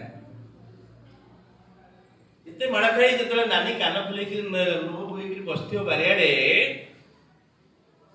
କଣ ଭାଇଟି ଯିବ କହ, ନାନୀ ଲୋ ତୁ ଜମା କାନ୍ଦେନି, ମୁଁ ବଡ ହେଲେ ଗୋଟେ ବଡ ଚାକିରି କରିବି, ତୋ ପାଇଁ ଗୋଟେ ବଡ କାନ ଫୁଲ ତିଆରି କରିଦେବି। ଏମିତି ଭାଇ ଭଉଣୀର ପ୍ରତିଥର ରାକ୍ଷୀ ପୂର୍ଣ୍ଣିମା ଆସିଥିବ, ଭଉଣୀ ରାକ୍ଷୀ ବାନ୍ଧିଥିବ ଭାଇ ହାତରେ ଏବଂ କହୁଥିବ ମୁଁ ଚାକିରି କରିବା, ନିଆଳି କଲେଜରେ ମୋର ତମ ଥାର୍ଡ ଇୟର ହେଲା, ତାପରେ MBA କରିବାକୁ ଯିବି, ଦେଖିବୁ ଗୋଟେ ବଡ ଚାକିରି କରେ, ତୋ ପାଇଁ ଏକାଥରେ କେତେଟା ରାକ୍ଷୀ ନେଇଗଲା ମନେ ରଖୁଛନ୍ତି? ତୁ ଯାହା ଦବୁ, ତୋ ବାହାରେ ତ ସ୍ତ୍ରୀ ଆଇଲେ ମତେ ଭୁଲି ଯିବୁନୁ ନା, ତୁ ସ୍ତ୍ରୀ ବା ଆଗେ ମୋ ନାନୀ ନା। ପିଲା ଭଉଣୀ ବାହା ହେଇ ପଳେଇବ, କାନ ଫୁଲ ସାପ ଗାତରେ ପଡିଥିବ, କାନ ଫୁଲ ଆଉ ମିଳିବ। ସେ ବୋଉ ଗୋଟିଏ ତା ମାମୁଁ ଘର ଆଣିଥିବ ତା ଝିଅକୁ ଦେବା ପାଇଁ, ବୋଉ ବି କାନ୍ଦିଥିବ ବହୁତ। ଏବଂ ଭାଇ ବି ବାହା ହେଇଯିବ, ତାର ବି ଗୋଟେ ସ୍ତ୍ରୀ ଆସିବ, କହିବ ତୁମର ଭାରି ଇଚ୍ଛା ହଉଛି, ତା ସ୍ତ୍ରୀ କି କହିବ ଭାରି ଇଚ୍ଛା ହଉଛି ମୋ ନାନୀର କାନ ଫୁଲଟା ହଜାଇଥିଲା, ଗୋଟେ କାନ ଫୁଲଟା ତ ଦେଇପାରିଲିନି, କଣ ଆଉ ଯିବି ପରୁଆ କରି ଭଣଜାଟାକୁ। ସବୁଥର ଅରୁଆ ଚାଉଳ ଚୁନା ଆଉ ଏଣ୍ଡୁରି ପିଠା ହଳଦୀ ପତ୍ର ଭଣଜା ପାଇଁ ଗୋଟେ ନୂଆ କପଡା ନେଇକି ସେ ଯାଉଥିବ। ନାନୀ ବୁଝିଲୁ, ଏଇଥର ଧାନଟା ଭଲ ହେଇଯିବ, ଏଇଥର ଏତେ ଆମର ସେ ଗହିର ବିଲ ଧାନଟା ଏତେ ସୁନ୍ଦର ହେଇଛି, ଏଇଥର ତୋ ପାଇଁ ଗୋଟେ କାନ ଫୁଲ ମୁଁ ନେଇ ଆସିବି, ଏଇ ଧାନ ବିକି ତୋ ପାଇଁ କାନ ଫୁଲ ଆଣି। ନାନୀ କାହିଁ ହସୁଥିବ, ଆଉ କିଛି କହିବ। ସତକୁ ସତ ଦିନେ ଭାଇ ତା ସ୍ତ୍ରୀ ଆଗରେ କହିବ, ବୁଝିଲ ମୁଁ ଆଉ ଏଥର ପରୁଆ କରିବାକୁ ଯିବିନି। କାହିଁ ଯିବନି? ନା ନାନୀଟା କହିଥିଲି ଯେ ଗୋଟେ କାନ ଫୁଲ କଥା ଆଉ ମତେ ଆଉ ଭଲ ଲାଗୁନି ଗୋଟେ ମିଛି ମିଛି ଆଉ କେତେଥର ଯିବି ନାନୀର କାନ ଫୁଲଟା ତମେ ଦେଇନ ଭାଉଜ ତା କାନରୁ କାନ ଫୁଲଟି ଖୋଲିବ ତା ସ୍ତ୍ରୀ ତ ନେଇଯାଏ ଏଇଟା ନାନୀକି ଆଗେ ଦେଇଦବ ନାନୀଙ୍କ ବୟସ ହେଲାଣି କେତେବେଳେ ଚାଲିଯିବେ ତମେ କଥା ରକ୍ଷା କରିପାରିବନି ଧାନ ହବ ବିକ୍ରି ହବ ଝିଅର ଫରଫୁଲ ହବ ବଡ ଝିଅ ଭାରା କେତେ ଯିବ କରଜ ଟଙ୍କା ଅଛି ମହାଦାନରୁ ସୁଝା ହବ ଏ ଧାନକୁ ଭରସା କର ଯଦି ଅଦିନିଆ ମେଘ ଆସିବ ସବୁ ଧାନ ବିଲରେ ଗଜା ହେଇଯିବ ମୋର କଣ ଆଉ ବୟସ ଅଛି କାନ ଫୁଲ ପିନ୍ଧିବାକୁ ଏଇ କଥା ସବୁ କହି ମା ମାନେ କାନ ଫୁଲ ଓଡିଶାରେ କାଢନ୍ତି ମୋର କାହାକୁ କଣ ଦରକାର କାନ ଫୁଲ ହବ ନାନୀକି ଦେଇ ଏଇ ଖୁସିରେ ପୁଣି ହଳଦୀ ପତ୍ର ଆଉ ଅରୁଆ ଚାଉଳ ଚୁନା ଧରି ଅଷ୍ଟମୀରେ ଯିବ ନାନୀ ନାନୀ ଡାକି ଡାକି ଯିବ ଏଥର ଧାନ ଏତେ ବଢିଆ ହେଇଥିଲା ବିକିଦେଲି ଆଉ ତୋ କାନ ଫୁଲଟା ଆଣିଛି ମନେ ପଡୁଛି ନା ତୁ କେତେ ମାଡା ଖାଇଛୁ ସେଦିନ କଟି କୋଳି ଖାଇବୁ ସାପ ଗାତରେ ତ କାନ ଫୁଲଟା ଗଳି ପଡିଥିଲା କାନ ଫୁଲଟା ନାନୀ ଧରିବ ନବ ପିଲାଏ ଭାଇଠୁ ନବ ତ ଆରେ ଧନ ମୁଁ ବା ବୁଢୀ ହେଲିଣି ମୋର ଆଉ କାନ ଅଛି ଆଉ କାନ ଫୁଲ ନାଇବି ତୁ ଏ କାନ ଫୁଲ ନେଇଯା ମୋ ଝିଅରୀ ଗୁରୁବାରୀ ତା ବାହାଘର ବେଳକୁ କଣ ମୁଁ ଥିବି ବେଦି ଉପରେ ତାକୁ ଦେଇଦବୁ କହିବୁ ତ ପିଇସି ଦେଇଛି ବେଦି ଇଏ ହଉଛି ଓଡିଆ ସଂସ୍କୃତି ଓଡିଆ ସଂସ୍କୃତି ଏ ହଉଛି ପିଲା ଓଡିଆ ଭାଷା କୋଉ ଭାଷାରେ ଭଲ ପାଇବା ଅଛି କୋଉ ଭାଷାରେ ଜୀବନ ଅଛି ପ୍ରତିଦିନ ବାପାଠୁ 50 ଟଙ୍କା ଆଣି Lay's Kurkure chips chocolate Coca Cola ପିକ୍ରି କଲେଜ ଛକରେ ପ୍ଲାଷ୍ଟିକ ଆବର୍ଜନା ଭର୍ତ୍ତି କରୁଥିବା ଏ ଯୁଗର ଲୋକ ସମାଜ ମାନେ ବୁଝିବା ଦରକାର 50 ଟଙ୍କା ନାହିଁ ବୋଲି ବାପା ଛିଣ୍ଡା ଗଞ୍ଜି ପିନ୍ଧୁଛି ଜାମା ତଳ ସେ ଗଞ୍ଜି ତୁମକୁ ଦିଶୁନି 50 ଟଙ୍କା ନାହିଁ ବୋଲି ବୋଉ ଦିଟା କୋଲ୍ଡାରିନ୍ ଖାଇ ପାରୁନି ତା ମୁଣ୍ଡ ବିନ୍ଧୁଛି ଔଷଧ ଖାଇବ ପୁଅ ଯିବ ତା ପକେଟରେ 50 ଟଙ୍କା ଦରକାର ଏଇ ଝିଅଟି 10 କିଲୋମିଟର 12 କିଲୋମିଟର ଦୂରରୁ ସାଇକେଲ ଚଲେଇକି ଘରୁ ପଖାଳ ଖାଇ ଆସିଥିବ ପ୍ରତିଦିନ 20 ଟଙ୍କା ତା ପାଇଁ ଜଳଖିଆ ଦରକାର ଗର୍ଭବତୀ ଲେଜ୍ ପ୍ୟାକେଟର ଜରି ଚିରି ଅଷ୍ଟ୍ରେଲିଆନ କମ୍ପାନୀ କି ପୋଷୁଥିବା ଏହି ଯୁବ ସମାଜ ମାନେ ନୂଆ ଓଡିଶା କାର୍ଯ୍ୟକ୍ରମରେ ଶିଖିବା ଉଚିତ ଗୋଟିଏ ମଧ୍ୟବିତ୍ତ ନିମ୍ନ ମଧ୍ୟବିତ୍ତ ଚୋଷା ଘରରେ 50 ଟଙ୍କାର ମୂଲ୍ୟ ବାପା ବୋଉ ପାଇଁ କେତେ ବେଶୀ ଗୋଟେ କୃଷି ସଂସ୍କୃତିର ମଣିଷ ଗୋଟେ କୃଷି ସଂସ୍କୃତିର ଭାଷା କେତେ ସଂଘର୍ଷମୟ ହେଇପାରେ ନଅଙ୍କ ଦୁର୍ଭିକ୍ଷ 1866 ମସିହା ହେଲା କଟକ ପୁରୀ ବାଲେଶ୍ୱରରେ ଲକ୍ଷ ଲକ୍ଷ ଲୋକ ମରିଗଲେ ବେଶୀ ମଲେ ପୁରୀ ଜିଲ୍ଲାରେ ଗୋଟେ ଚାଉଳ ପାଇଲାଣି ଲୋକ ଜମି ବିକିଲେ ଘର ବାଡି ବିକିଲେ ନଡିଆ ଗଛ ବିକିଲେ ପୋଖରୀ ବିକିଲେ ପିତ୍ତଳ କଂସା ବାସନ ବିକିଲେ ଝିଅ ବୋହୂକୁ ବିକିଲେ ଏବଂ ଜମିକି ବନ୍ଧା ମୁକୁଳିବା ପାଇଁ ଓଡିଆ ଟଙ୍କା ପ୍ରଥମ ଥର ପାଇଁ 1866 ମସିହାରେ ଦାଦନ ଖଟିବାକୁ ରାଜ୍ୟ ବାହାରକୁ ଗଲା ଯୋଉମାନେ ଛତରରେ ଖାଇଲେ ଗୋଟେ ଶବ୍ଦ ତାଙ୍କ ପାଇଁ ପ୍ରୟୋଗ କରାଗଲା କେତେ ଶବ୍ଦ ଆସେ ପ୍ରାୟ ତାଙ୍କ ଗୋଟେ ସାମାଜିକ ଆର୍ଥିକ ଭୂମିରୁ ଇକୋ ସୋସିଆଲ କନସେପ୍ଟ କିପରି ଆମ କଲଚରାଲ ହେରିଟେଜକୁ ଦୋହଲେଇ ଦେଇଛି ତାର ଗୋଟେ କେତେ ସୁନ୍ଦର ଶବ୍ଦ ଆସେ ଯୋଉମାନେ ଛତରରେ ଖାଇଲେ ସେମାନଙ୍କୁ ଗାଁରେ ଥିଲାବେଳେ ଲୋକ କହିଲେ ଏଇଟା ହଉଛି ଛତରଖିଆ ଛତରଖିଆ ଶବ୍ଦଟା ଏବେ ବୁଡିଗଲାଣି ଆମେ ଆଉ ବ୍ୟବହାର କରୁନୁ କି ଛତରଖିଆ ଗୋଟେ ଜାତି ଇଂରେଜ ଛତରରେ ଖାଉଥିଲେ ବୋଲି ଗୋଟେ ଶବ୍ଦ ଥିଲା ଛତରଖିଆ ଏବଂ ବୁଲିବାଲି ମାଛ ମାଛ ନାହିଁ ନିମନ୍ତ୍ରଣ କରନ୍ତୁ ନ କରନ୍ତୁ ବୁଲିବାଲି ସବୁଠି ଖାଇବ ବୋଲି ତାକୁ କହୁଥିଲା ସବାଖିଆ ଏଇଟା ଗୋଟେ ସବାଖିଆ ବୁଲିବାଲିକି ମାଗି ଖାଉ ଏଇଟା ମାଗି ଖିଆ ଭଲ ନାହିଁ ପିଲାମାନେ এই নিকৃষ্ট ওড়িয়ামি ପାଇଁ ଛତରଖିଆ ମାଗିଖିଆ ସବାଖିଆ ନୁ ଛଣା ଅଲାଜୁକି କେତେ ଶବ୍ଦ ଓଡିଶାର ଗ୍ରାମାଞ୍ଚଳରେ ଲୋକମାନେ ବ୍ୟବହାର କରୁଥିଲେ ଗୋଟେ ଗୋଟେ ସିଭିକ୍ସ କୋଡ ଅଫ କଣ୍ଡକ୍ଟ ତିଆରି କରିବା ପାଇଁ ଗୋଟେ ସାମାଜିକ ଆଚରଣ ମଣିଷକୁ ଶୃଙ୍ଖଳିତ କରିବା ପାଇଁ ଗୁରୁବାର ଝିଅଟି ଜନ୍ମ ହେଲେ ତାକୁ ଲକ୍ଷ୍ମୀ ବୋଲି ନାଁ ଦିଆହେଉଥିଲା ଗୁରୁବାରୀ କୁହାଯାଉଥିଲା ଝିଅଟି ବାହା ହେଇ ପଳେଇ ଗଲେ ଶାଶୁ ଘରକୁ ବାପା ମା କହୁଥିଲେ ଲକ୍ଷ୍ମୀ ଛାଡିଗଲା ଝିଅ ପଳେଇଲା ମାନେ ଲକ୍ଷ୍ମୀ ଛାଡିଗଲା ଯୋଉ ବାପାର ଛାତିରେ ଶୋଇ ଶୋଇ ଝିଅ ବଡ ହେଇଥିବ ବାପା ଘରକୁ ପଶିଲେ ତ ନା ଗାଁ ଯାଅ ଝିଅ ଝିଅ ଡାକୁଥିବ ଝିଅର ପାଣି ଆଇଲୁ ଝିଅର ଝିଅର ଚାପି ଆଇଲୁ ଝିଅର ଝିଅ ଝିଅ କୋଟ ଝିଅ ଝିଅ ଝିଅ ଯେତେବେଳେ ଝିଅ ପଳେଇ ଯାଉଥିବା ଗୋଟେ ଗାଁକୁ ବାହା ହେଇକିରି ପ୍ରଥମେ ନିଃସଙ୍ଗ ହେଇଯାଉଥିବ ବାପା ଝିଅ ନଥିବା ଘରେ ବାପାର ଦୁଃଖ କେତେ ବେଶୀ। ତାଙ୍କର ଓଡ଼ିଆ ବାପା ମାନେ ହିଁ ଜାଣନ୍ତି ପିଲା। ତ ବହୁତ ଝିଅ ପିଲା ବସିଛନ୍ତି, ବୋଉ କୁଟୁମ୍ବ ବାପାକୁ ବେଶୀ ଭଲ ପାଉ ନା ନାଇଁ ପିଲା? ସବୁ ଆମେ ବାପାର ଛାତିରେ ଶୋଇ ବଡ଼ ହେଇଛି। ଯୋଉ ବାପାର ଛାତିରେ ଶୋଇକିରି ଆମେ ବଡ଼ ହେଇଛେ, ଯୋଉ ବାପା ତମେ ବଡ଼ ହେଲା ଧିରି ଧିରି ଚାଲିଲା ପରେ ଗୋଟିଏ ପାଉଜଟି ତୁମ ପାଦରେ ପିନ୍ଧେଇ ଦେଇଛି, ମୋ ଝିଅ ଚାଲିଲେ ସଙ୍ଗୀତ ସୃଷ୍ଟି ହେବ। ମୋ ଝିଅ ଚାଲିଲେ, ମୋ ଝିଅ ଏମିତି ସେମିତି ନୁହଁ, ମୋ ଝିଅ ର୍ୟାମ୍ପରେ ଚାଲିବା ଦରକାର ନାହିଁ। ମୋ ମଡେଲ ମୋ ଝିଅ ଯେତେବେଳେ ଗାଁ ଦାଣ୍ଡରେ ଚାଲିବ, ଏଇ ଝୁମକ ଲଗା ପାଉଜଟି ତାକୁ ପିନ୍ଧେଇ ଦେଲି, ଝୁମ ଝୁମ ଚାଲିବ। ଲୋକ କହିବେ ଏଇ ସନିଆ ସାହିର ଝିଅ ଯାଉଛି, ସନା ପରିଡାର ଝିଅ ଦେଖ କେମିତି ଯାଉଛି, ସନା ପରିଡାର ଝିଅ ଦେଖ। ଏ ଝିଅ ଦେଖୁଛ ଆମ ଗାଁରେ କୋଟିକରେ ଗୋଟିଏ ହଉଛି ସନା ପରିଡାର ଝିଅ, ବୁନିଆଦି ଅଛି ଝିଅ। ଏ କଥା ଅଲଗା କଥା। ଭ୍ରଷ୍ଟ ଓଡ଼ିଆ ଜାତି, ସାଂସ୍କୃତିକ ଐତିହ୍ୟ ଯାହାର ନାହିଁ, ସେ ଗୀତ ଲେଖିବ ଆଜି ସୋମବାର ପଡିଶା ଘର ଝିଅ ଯାଉଛି ଶିବ ମନ୍ଦିର। ଏ ଗୀତ ଆଧୁନିକ ଭଜନ ନା ଜଣାଣ ମୁଁ ଏପର୍ଯ୍ୟନ୍ତ ବୁଝିପାରିନି। ଗୋଟେ ପିଲା ଲେଖିବ ଗୀତ, ଟେକା ମାରି ଖସେଇ ଦେବି ଜହ୍ନର ତୁ ଟିକିଲି ପିନ୍ଧି ନାହିଁ, ଚନ୍ଦ୍ର ବଦନୀ ଚନ୍ଦ୍ରମୁଖୀ। ଜହ୍ନକୁ ଏବେ ସବୁ ଆମେ ୟୁଟ୍ୟୁବରେ ଦେଖି ସାରିଲା ପରେ ଯଦି ତୁମ ପ୍ରେମିକା ମାନଙ୍କୁ ଚନ୍ଦ୍ରମୁଖୀ କହିବ ମାଡା ଖାଇବନି ତ ଟ୍ରକେ ବରଲିନି ଆଣିକି ଫେସ୍ ୱାସ୍ ଆଣି ଦେବାକୁ ପଡେ। ଜହ୍ନ ଏତେ ଅସୁନ୍ଦର ତାର ମୁହଁ ଯେ ଆଉ ମର୍ତ୍ତ୍ୟଧାମକୁ ସେ ନ ଆସୁ, ସବୁ କାବ୍ୟ କବିତା ଉପବର୍ତ୍ତନ ଭୁଲ ହେଇଯିବ। ଓଡ଼ିଆ ଜାତିର ଯୋଉ ଭାଷା ବାତ୍ସଲ୍ୟ, ମା କଣ ପୁଅକୁ ତା ନାଁ ଧରି ଡାକେ, ଧନବର ଆଇଲାଣି। କିଏ ଆଇଲାଣି? ଧନବର ଆଇଲାଣି।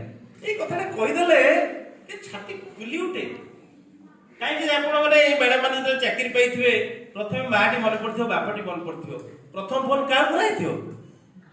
ପ୍ରଥମ ଫୋନ ଚାକିରି ରେଜଲ୍ଟ ବାହାରିଲା ପରେ କାହାକୁ କରାହେଇଥିବ? ତାହେଲେ ଜୀବନର ସତ୍ୟ ଯୋଉଠି ଅଛି ଆମେ ସେଠି ଦୂରେଇ ଯାଉଛେ କାହିଁକି ପିଲାମାନେ? ଜୀବନର ବାସ୍ତବତା ଅଛି, ଆମେ ଆମର କୁକୁର ନାଙ୍ଗୁଡ ଭଳିଆ ଆମ ବୁନିଆଦିରେ ବାରିଆଡେ ଆମର ଗୋଡ ପୋତା ହେଇଛି। ତମେ ଯୁଆଡେ ଯିବ ତମ ବାପା ଅଜା 14 ପୁରୁଷର ପରିଚୟ ବିନା କୁଆଡେ ଯାଇପାରିବ ନାହିଁ। ଯେତେବେଳେ ବାହାଘର ପ୍ରସ୍ତାବ ସମୟ ପଡୁଥିଲା, ଆମ ଘର ଏବଂ ଆମ ଘର ସହିତ ଆଉ ଯୋଉଟା ବେଶୀ ଖୋଜାପଡା ହଉଥିଲା, ମାମୁଁ ଘର କିଏ, ତା ମାମୁଁ ଘର କିଏ, ତାଙ୍କର ଧାନ ଫାନ ଗଦା ଖଳା ଫଳା ଯାଉଥିଲେ ଲୋକ ବୁଲେ, ବାରିଘର ଆଗ ଗଛ ପଛ ଅଛି କି ନାହିଁ। ତୁମେ ଭଲ ହେଇଥିବା ଦରକାର, ତୁ ମାମୁଁ ଘର ଭଲ ହେଇଥିବା ଦରକାର, ନହେଲେ ଝିଅ ଆସିପାରୁନଥିଲେ। ଏମିତି ଅବସ୍ଥା ସବୁ ଥିଲା। ଓଡ଼ିଆ ସଂସ୍କୃତିର ଐତିହ୍ୟ କେତେ ଗୁରୁତ୍ୱପୂର୍ଣ୍ଣ।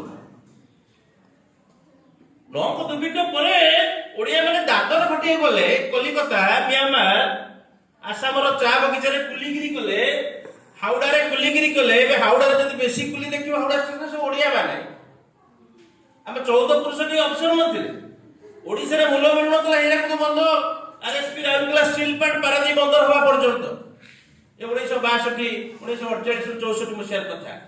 ଓଡ଼ିଶାରେ ମୂଲ ମିଳୁନଥିଲା, ମୂଲ ଲାଗିଆ ଲୋକ ବିଦେଶ ଯାଉଥିଲେ। ଗୋଟେ ମୂଲିଆ କରିଥିଲା ନଅଙ୍କ ଦୁର୍ଭିକ୍ଷ। ଅନେକ ଖଣ୍ଡାୟତ ଲୋକ ସାଇ ଭାତ ଦେଇପାରିଲେନି, ଛତରେ ଖାଇଥିଲେ, ହରିଜନ ହେଇଗଲେ। ଓଡ଼ିଶାରେ ଏତେ ହରିଜନ ନଥିଲେ, କେବଳ ଛତରରେ ଖାଇଥିଲେ ବୋଲି ସେମାନେ ପୋଡ଼ା ହାମଲେଟ ଭିଲେଜରେ ରାଜ୍ୟକୁ ଅଛନ୍ତି, ସବୁ ରେଭିନ୍ୟୁ ଭିଲେଜରେ ନାହାନ୍ତି। ପୁର ପାଟଣାରେ କେବଳ ବ୍ରାହ୍ମଣ ମାନେ ରହିଲେ, ଛୋଟ ଛୋଟ ଗାଁରେ ସବୁ ହରିଜନ ମାନେ ରହିଲେ। ହାମଲେଟ ଭିଲେଜ ହେଲା 1866 9 ଦୁର୍ଭିକ୍ଷ ଓଡ଼ିଶାର ଜାତି ଭିତ୍ତିକ ଇତିହାସକୁ ଦୋହଲେଇ ଦେଲା, ବୃତ୍ତି ଭିତ୍ତିକ ଇତିହାସକୁ ଦୋହଲେଇ ଦେଲା। ଧାନ ପାନ ମିନରେ ବଞ୍ଚୁଥିବା ଉପକୂଳ ଅଞ୍ଚଳର ମଣିଷ ଚାଷ ବିନା ବେଘର ହେଇଗଲେ। କୁନ୍ତଳା କୁମାରୀ ସାମନ୍ତଙ୍କର ଗୋଟେ ଛୋଟିଆ ବହି ଅଛି, ଓଡ଼ିଆଙ୍କ କାନ୍ଦଣା, 1936 ମସିହାରେ ପ୍ରକାଶ ପାଇଛି। ଯଦି ଆପଣ ସେ ବହିଟି ପଢିବେ ଜାଣିବେ ଓଡ଼ିଆ ମାନଙ୍କର ଦୁଃଖ କେତେ ଥିଲା ପରାଧୀନ ଭାରତବର୍ଷ।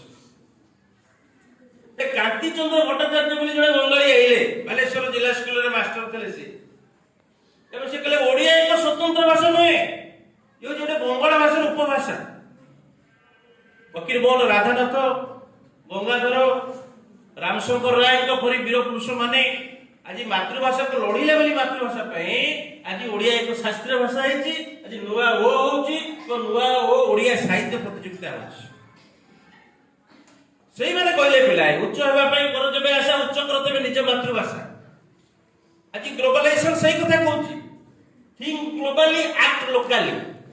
सारा विश्वर कथा भावे तो निज अंचल जाए काम कर जेरुजलम रे कोन होची से घटना जानो किंतु गां बारियाडे जनी गछटी लगा ठीक ग्लोबली एक्ट लोकली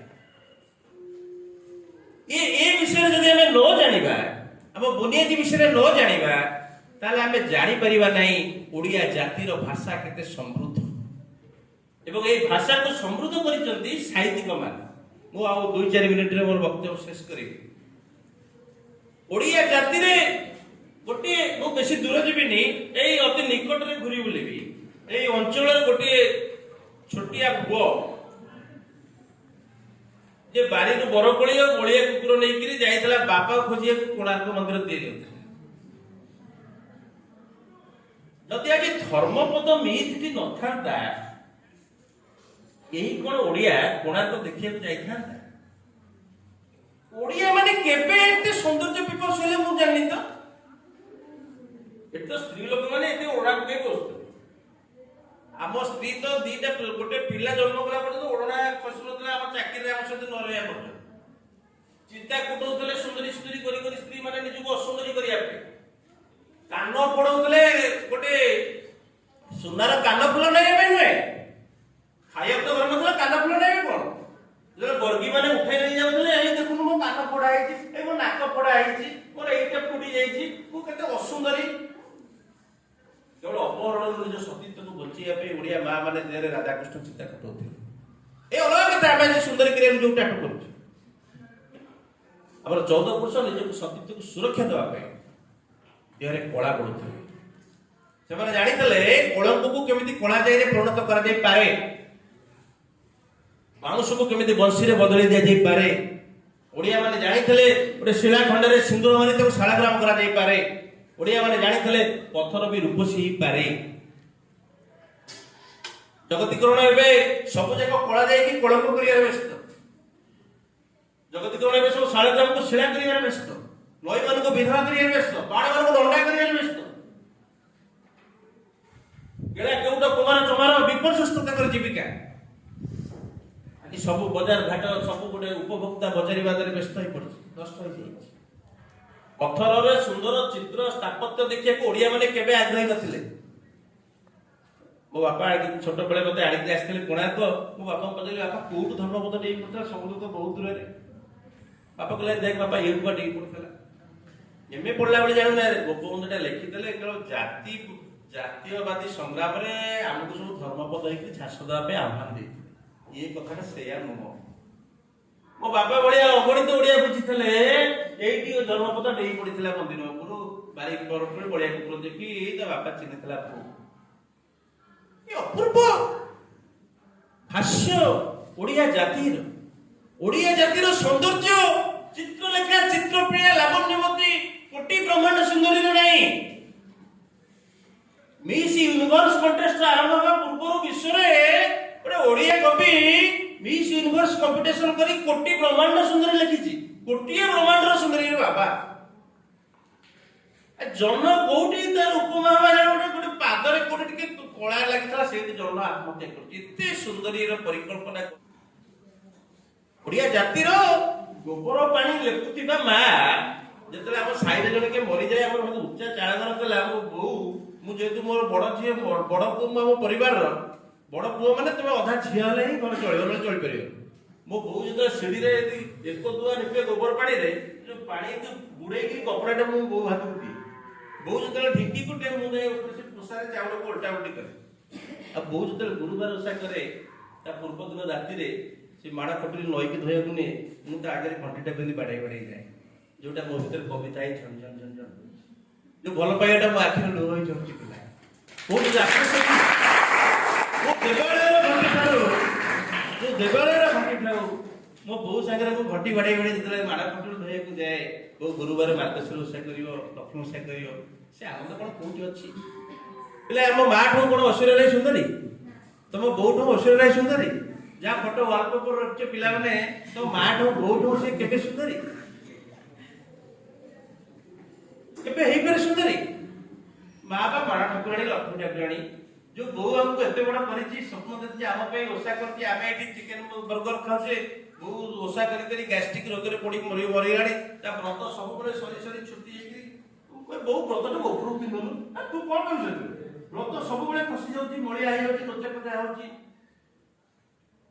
आठो सुंदर की अछि मां माटी बापा आकाश मां माटी बापा आकाश ताठो आउ केही तृतीय लोक केही नाही जननी जन्म भविष्य स्वर्गादपि गरी आसी जे कहिछि से कम बड़ कथा कहनी पिला बंधु मोर प्रिय छात्र छात्री मान अति तरुण मान हमर अभिज्ञता दृष्टि बयस दृष्टि तुमको खाली एतिकी आमे परामर्श दवा आजिकली परामर्श के ग्रहण करती ना तुम्हें जुआड़ भी जाओ ओडिया जातिर परिचय बुनियादी विषय जान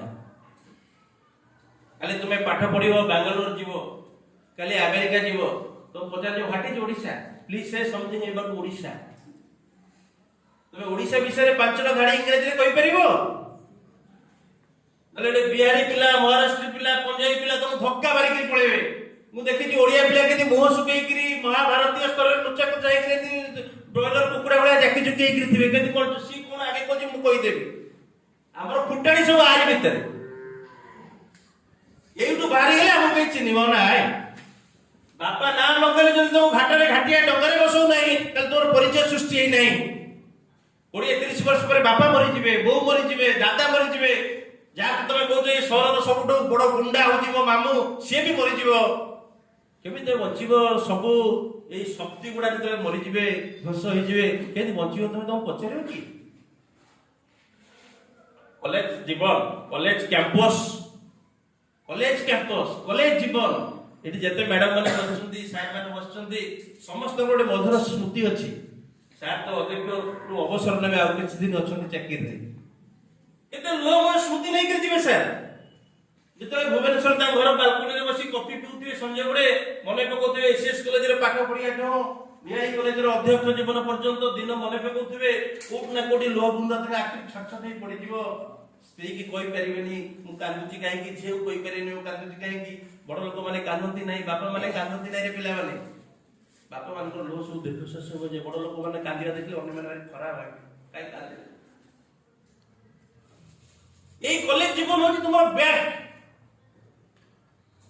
नई काहे की धनी ना नई रो दीटा बैग अछि सेत पे नई होची धनी तुम मानकर बैंक कोन तमे कोटिपति हे परिबनी तमे अंबानी हे परिबनी तमे डालमिया हे परिबनी तुमर बैग होची तुमर स्मृति तुमर बंधुत्व ए जते पिला अछ खाली व्हाट्सएप ग्रुप रे खाली रहले हम नै परस्पर दुख सुख रे ठिया बा होची बंधुत्व काली 10 वर्ष पर किए कोठी थिबो परस्पर को सहायता करिवो ए कॉलेज दिन स्मृति की नै कि तुम बड़ हबो एवं एही बंधुत्व ही तुमको आगु नै जीवो एही तुमर धनी होवार प्रमाण बंधुगण जीवन गोटे असरती जीवन जीवन ठिकणा सब बड़े बदली चली थाए जे विस्थापित न होईची से केबे भी जीवन रे समृद्ध ही नाही मु आशा करिवि नियाई कॉलेज रो छात्र छात्री माने ओडिशा सरकार को प्रायोजित ए नुवा ओ कार्यक्रम द्वारा उद्बुद्ध हेबे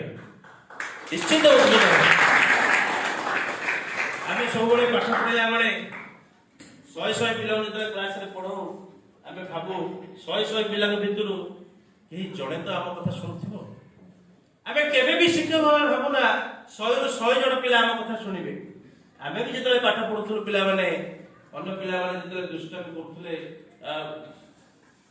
आती रोथुले अंजन कामेरे आमे सेति गुरु को पछरे गुडी गुडी पाठ पढुथुलु एवं सेही संग माने आजि कहंती अरे तम जणा पडतला रे सेतोळु तो पाठ पढुथुलु मनिष बेले अवस्था जीवन टा आमे नष्ट करथुलु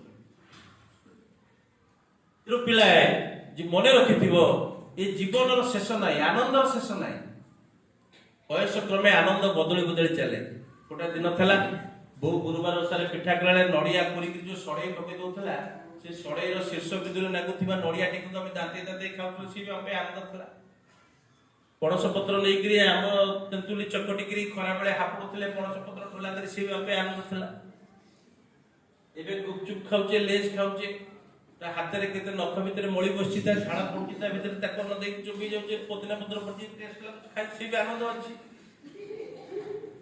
ତା ସହିତ ଘଣ୍ଟା ଘଣ୍ଟା ଫୋନରେ ଗପି ଦେଲେ ଆନନ୍ଦ ଅଛି, କିଏ କହୁଛି ମୋ ପାଇଁ ଟିକେ ରିଚାର୍ଜ କରିଦେଲେ ତା ପାଇଁ ବି ଆନନ୍ଦ ଅଛି, ଏ ସବୁରେ ଆନନ୍ଦ ଅଛି।